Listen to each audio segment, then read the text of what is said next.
Olá, pessoal! Bem-vindos a mais uma análise. Hoje a gente vai fazer algo incrível. Vamos remodelar completamente a forma como se entende a fenomenologia de Edmund Husserl. Sabe aquela visão clássica, meio engessada? Pois é, vamos deixar isso para trás. A ideia aqui é revelar algo muito mais profundo, muito mais dinâmico. Vamos explorar a evolução do método fenomenológico em 3 dimensões integradas que, olha, mudam de verdade como a gente entende a construção do sentido na nossa própria realidade. E para começar, pensem comigo. Será que a fenomenologia é mesmo só o estudo de mentes isoladas? Existe aquela caricatura super famosa, que retrata o Husserl como um pensador puramente solipsista, um filósofo ali preso num mundo atemporal, lidando com uma mente totalmente isolada do resto do universo. Mas parando para pensar, será que é só isso mesmo? Mentes enclausuradas? Bom, as pesquisas mais recentes mostram exatamente o oposto. E o que a gente vai ver é simplesmente fascinante. Para guiar o nosso estudo de hoje, a gente vai seguir um roteiro bem direto. Primeiro, vamos ver o novo sistema. Depois, passamos para o mapa, que é a análise estatística, aí entra o tempo, com a análise genética, seguido da história, na análise generativa, e para fechar com chave de ouro, a inversão metodológica.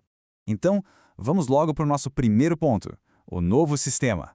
O que a gente precisa reconhecer de cara é que a obra do Husserl não é um amontoado de fases contraditórias ou desconexas. Longe disso.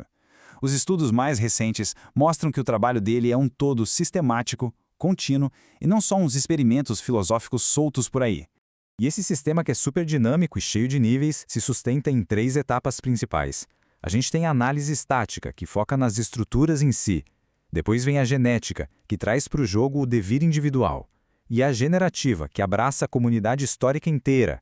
Essas 3 camadas formam literalmente a fundação arquitetônica da evolução do método fenomenológico, criando um sistema perfeitamente unificado. Avançando para o nosso segundo ponto, o mapa, a análise estática, vamos entender como isso se constrói na base. Como é esse método inicial um pouco mais abstrato e o que ele significa de verdade na prática. O lance aqui é que o método estático funciona como uma abstração que é absolutamente necessária. É um passo deliberado mesmo, sabe? A gente suspende o tempo e a história temporariamente para conseguir mapear com todo cuidado as estruturas puras da consciência. Não é que o tempo não exista para o Husserl aqui de jeito nenhum, ele só está ali, pausado metodologicamente. Isso cria um terreno limpo, perfeito para uma observação bem rigorosa. E o pesquisador Don Welton tem uma sacada brilhante. Ele divide esse método estático em 2 eixos, o que clareia tudo na hora. Temos o eixo horizontal, ou categorial, que mapeia as diferentes regiões do ser, como se fosse a extensão das coisas, e temos o eixo vertical, o constitutivo. Esse aí escava fundo as fundações e as camadas de sentido de qualquer fenômeno que a gente possa experienciar. Para visualizar isso melhor, imagina uma cidade complexa, gigantesca, tipo a Roma Antiga. A análise estática é exatamente igual a olhar para a planta baixa dessa cidade, que seria o nosso eixo horizontal, e junto com isso o corte transversal geológico dela, que é o nosso eixo vertical. É uma análise perfeitamente congelada no tempo. Ela mostra as estruturas puras, sem esquentar a cabeça ainda com o processo de como tudo aquilo foi construído na história. Certo? Chegamos à seção 3, o tempo, a análise genética. Porque, convenhamos, uma cidade não brota do chão do nada, né?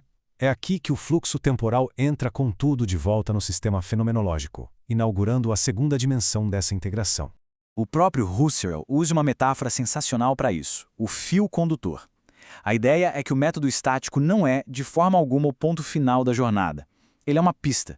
Quando a gente mapeia aquelas estruturas congeladas, a nossa mente filosófica é quase que obrigada a perguntar: peraí, como é que essas estruturas fixas se desenvolveram na prática ao longo do tempo? O devir passa a ser absolutamente crucial. E quando a gente coloca essas coisas lado a lado na tabela, fica nítido como o método genético simplesmente anula aquelas 3 grandes abstrações da fase anterior. Sabe aquele ego puro e totalmente abstrato? Ele ganha vida e vira a mônada concreta, alguém com uma história pessoal mesmo. Aquele simples mundo se transforma no mundo da vida, que é carregado de cultura e sedimentação. E a atemporalidade dá lugar ao fluxo do devir genético. É a passagem direta para o indivíduo real, de carne e osso, com hábitos e uma narrativa no tempo. Pegando a nossa analogia da arquitetura de volta para fixar bem a ideia, se o método estático era a planta baixa, a análise genética é tipo assistir a um vídeo em time-lapse da construção de um único prédio ao longo de várias décadas. A gente consegue ver direitinho cada tijolo de sentido sendo colocado ali no tempo, formando toda a gênese daquele espaço específico e individual. O que nos leva à nossa quarta parte, a história, a análise generativa. Porque, afinal de contas, nenhum indivíduo existe num vácuo. Essa é a dimensão final e a mais radical, explorada lá pelo pesquisador Anthony Steinbock. Ela rompe os limites do indivíduo e joga a filosofia direto para o colo da comunidade intergeracional. A grande virada acontece porque o método genético que olhava só para o indivíduo bate no muro de concreto gigantesco quando esbarra nos chamados fenômenos limite. Pensa no nascimento ou na morte. Ninguém estava ali plenamente presente, como uma consciência capaz de constituir as coisas no exato momento do próprio nascimento, observando tudo em primeira pessoa. Não tem como. Esses fenômenos exigem obrigatoriamente uma comunidade que veio antes e uma que vai continuar depois para terem qualquer sentido. E para dar conta dessa escala social gigantesca na criação de sentido, a fenomenologia generativa traz uma dicotomia central: o mundo natal e o mundo estrangeiro.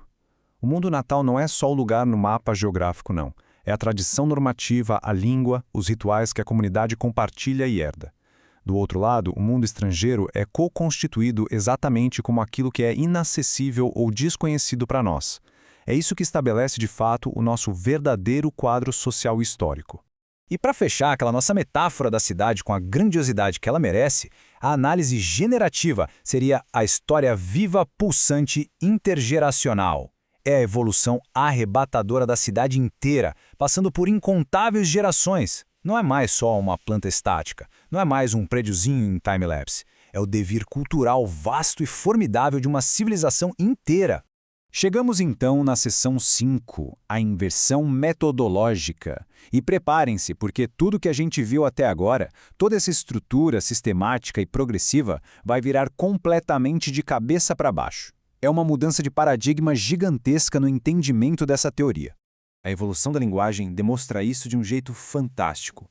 Pensem bem, o que os estudos fenomenológicos descobrem por último, que é justamente a comunidade generativa e a evolução de um idioma ao longo de milênios, é, na vida real, a fundação imensa que torna tudo o resto possível. Sem essa bagagem histórica de milênios, não existiria a criança aprendendo a falar ali nos seus primeiros aninhos de vida, que seria a dimensão genética, e muito menos existiria aquele dicionário estático que a gente consulta no momento isolado para tirar uma dúvida, certo? É simplesmente brilhante.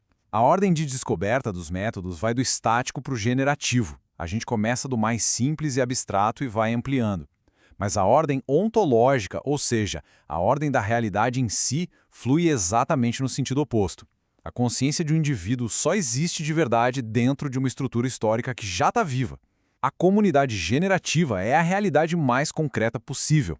Aquela mente individual, isolada e sem tempo, no fundo, é a maior das nossas abstrações.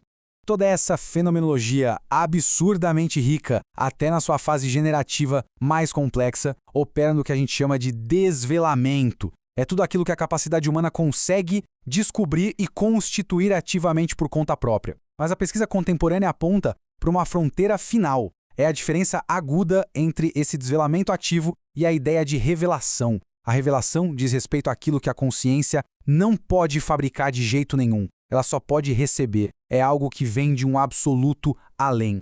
E isso nos deixa com um convite muito profundo para refletir. Uma fronteira onde o ritmo do nosso próprio pensamento precisa dar aquela desacelerada.